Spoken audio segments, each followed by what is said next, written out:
Hello दोस्तों, LG vision में आपका स्वागत है। दोस्तों, आज का topic cardiovascular system. Cardiovascular system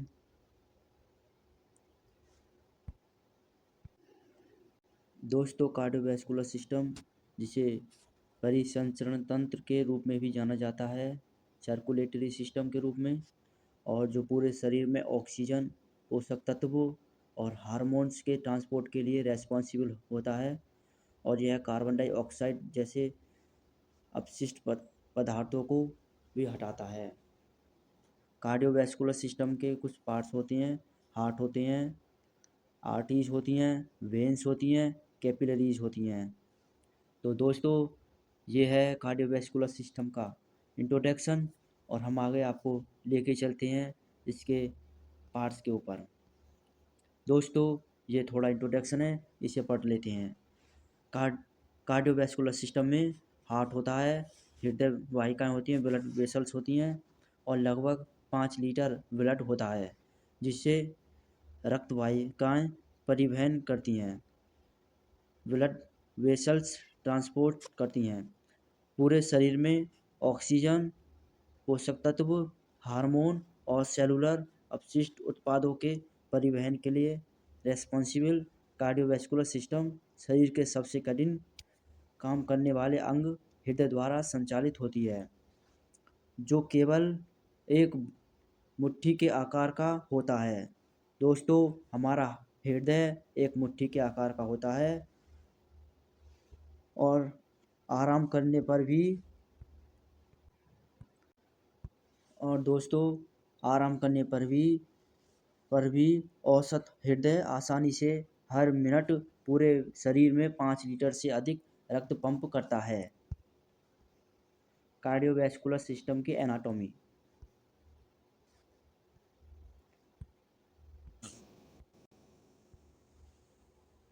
हृदय, हार्ट। हृदय एक मांसपेशी पंपिंग अंग है, जो वक्षीय क्षेत्र से शरीर की मध्य रेखा के साथ फेफड़ों के मध्य स्थित होता है। हृदय का निचला सिरा, जिसे इसका शीर्ष कहा जाता है, बाईं ओर मुड़ा होता है, जिसे हृदय का लगभग 2/3 भाग शरीर के बाईं ओर और शेष भाग 1/3 भाग दाईं ओर स्थित होता है। हृदय का शीर्ष, जिसे हृदय का आधार कहा जाता है, शरीर की बड़ी रक्त वाहिकाओं से जुड़ता है। महाधमनी, वेन केवा, पल्मोनरी ट्रैक्ट और फुफ्फुसीय शिराएँ होती हैं। परिसंचरण लूप। दोस्तों, सर्कुलेटरी लूप्स। मानव शरीर में 2 प्राइमरी सर्कुलेटरी लूप्स हैं, पल्मोनरी सर्कुलेशन लूप्स और सिस्टेमिक सर्कुलेशन लूप्स। फुफ्फुसीय परिसंचरण। हृदय के दाईं ओर से फेफड़ों तक ऑक्सीजन रहित रक्त पहुंचता है, जहां रक्त ऑक्सीजन लेता है और हृदय के बाईं ओर वापस लौटता है। हृदय के पंपिंग कक्ष।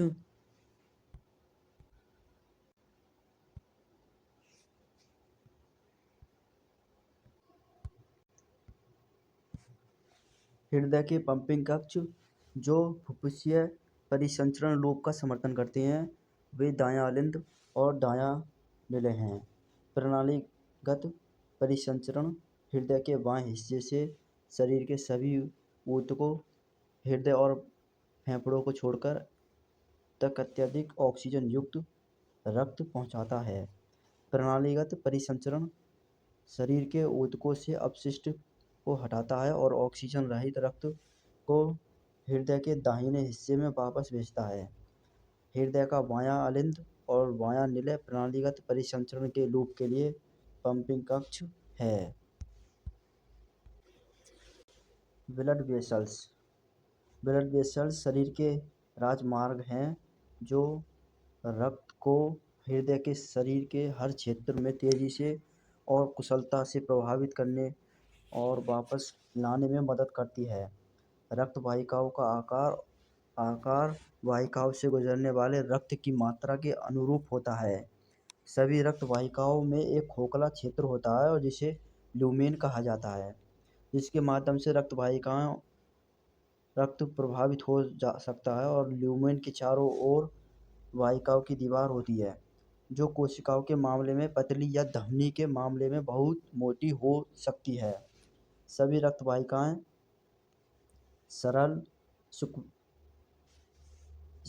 इसके वेमस उपकला की एक पतली परत से ढकी होती है, जिसे एंडोथेलियम थेलियम के रूप में जाना जाता है, और जो ब्लड वेसल्स को वाहिकाओं ब्लड सेल्स को रक्त वाहिकाओं के अंदर रखता है और थक्के बनने से रोकता है। एंडोथेलियम पूरे परिसंचरण तंत्र को हृदय के अंदरूनी हिस्सों तक फैलाता है और जहां इसे एंडोकार्डियम कहा जाता है।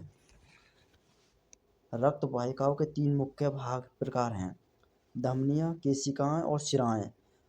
रक्त वाहिकाओं का नाम अक्सर शरीर के उस क्षेत्र के नाम पर रखा जाता है जिसके माध्यम से वे रक्त ले जाती हैं, और या आसपास की संरचनाओं के नाम पर। उदाहरण के लिए बाएं की धमनियाँ यानी कि हाथ और सिर क्षेत्र में रक्त ले जाती हैं। इसकी एक शाखा सबक्लेवियन धमनी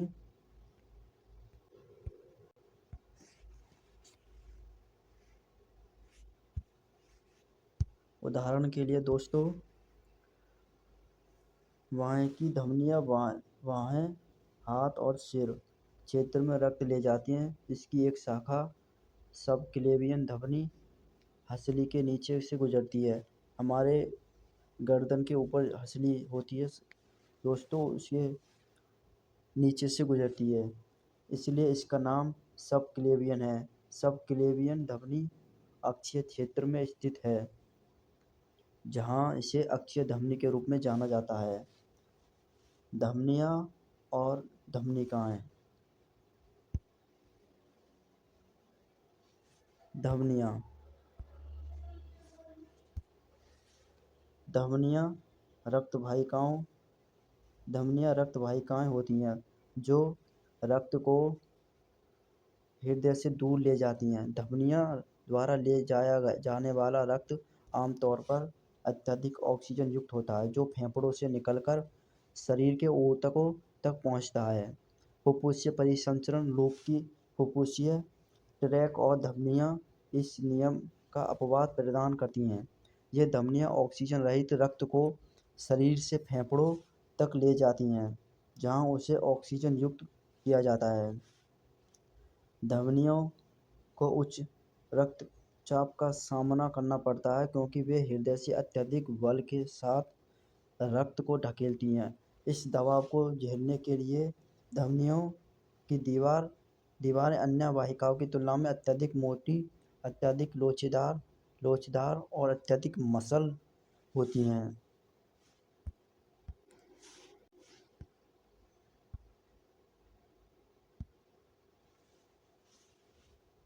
छोटी धमनियों की दीवारों की संरचना अधिक मसल होती है। इन छोटी धमनियों की धमनी दीवारों की चिकनी मांसपेशियां अपने ल्यूमेन के माध्यम से रक्त के प्रवाह को विनियमित करने के लिए सिकुड़ती या फैलती हैं। इस तरह शरीर नियंत्रित करता है कि अलग-अलग परिस्थितियों में शरीर के विभिन्न भागों में कितना रक्त प्रवाहित होता है। रक्त प्रवाह का विनियमन रक्तचाप को भी प्रभावित करता है, क्योंकि छोटी धमनियाँ रक्त को बहने के लिए कम क्षेत्र देती हैं और इसलिए धमनियों की दीवारों पर रक्त का दबाव बढ़ जाता है।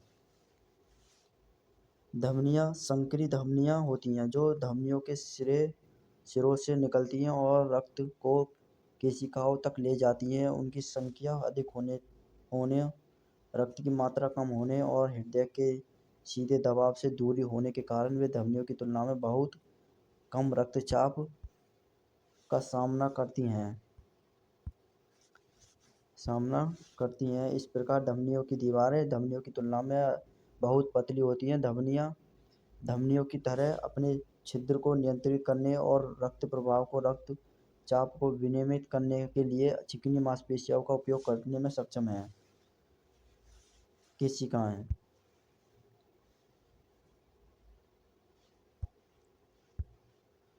केशिकाएं कैपिलरीज केशिकाएं शरीर में रक्त वाहिकाओं में सबसे छोटी और सबसे पतली होती हैं और सबसे आम भी होती हैं। वे शरीर के लगभग हर ऊतक में पाई जाती हैं और शरीर के अब अब स्कुलर ऊतकों के किनारों पर स्थित होती हैं। केशिकाएं एक छोर पर धमनियों से दूसरे छोर पर स्राव से जुड़ती हैं। केशिकाएं गैसों, पोषक तत्वों और अपशिष्ट उत्पादों का आदान प्रदान करने के लिए शरीर के ऊतकों की कोशिकाओं में बहुत करीब रक्त ले जाती हैं। कोशिकाओं की दीवारें एंडोथेलियम की केवल एक पतली परत से बनी होती है ताकि रक्त और ऊतकों के बीच न्यूनतम संभव संरचना और एंडोथेलियम रक्त कोशिकाओं को वाहिकाओं के अंदर रखने के लिए एक फिल्टर के रूप में कार्य करता है, जबकि तरल पदार्थ घुली हुई गैसों और अन्य रसायनों को उनके सांद्र ढाल में के साथ ऊतकों में बाहर फैलने देता है। प्री कैपिलरी स्फिंक्टर्स केशिकाओं के धमनी सिरों पर पाए जाने वाले चिकने मांसपेशियों के बैंड हैं। ये रिफ्लेक्टर्स केशिकाओं में रक्त के प्रवाह को नियंत्रित करते हैं। चूंकि रक्त की आपूर्ति सीमित होती है और सभी ऊतकों की ऊर्जा और ऑक्सीजन की आवश्यकता समान नहीं होती, इसलिए प्रीकैपिलरी रिफ्लेक्टर्स निष्क्रिय ऊतकों में रक्त के प्रवाह को कम करते हैं और सक्रिय ऊतकों में मुक्त प्रवाह की अनुमति देती हैं। शिराएं और शिराएं शिराएं शरीर की बड़ी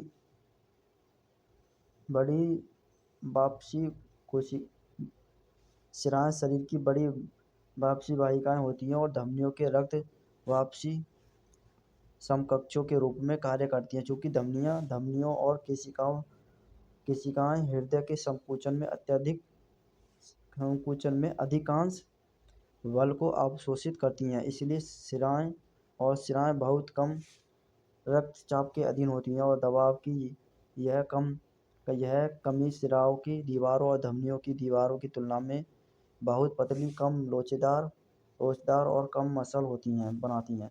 नसें रक्त को हृदय की ओर वापस धकेलने के लिए गुरुत्वाकर्षण, जड़त्व और कंकाल की मांसपेशियों के संकुचन के बल पर निर्भर करती हैं। रक्त की गति को सुविधाजनक बनाने के लिए कुछ नसों में कई एकतरफा वाल्व होते हैं जो रक्त को हृदय से दूर बहने से रोकते हैं। जब शरीर में कंकाल की मांसपेशियां सिकुड़ती हैं तो आसपास की नसों को निचोड़ती हैं और रक्त को हृदय के करीब बल्बों के माध्यम से धकेलती हैं।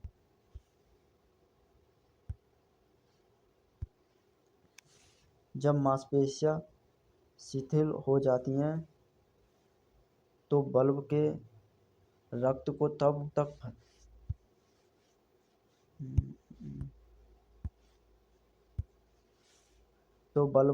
तब तक फांसता है जब तक कि दूसरा संकुचन रक्त को हृदय के करीब नहीं धकेल देता।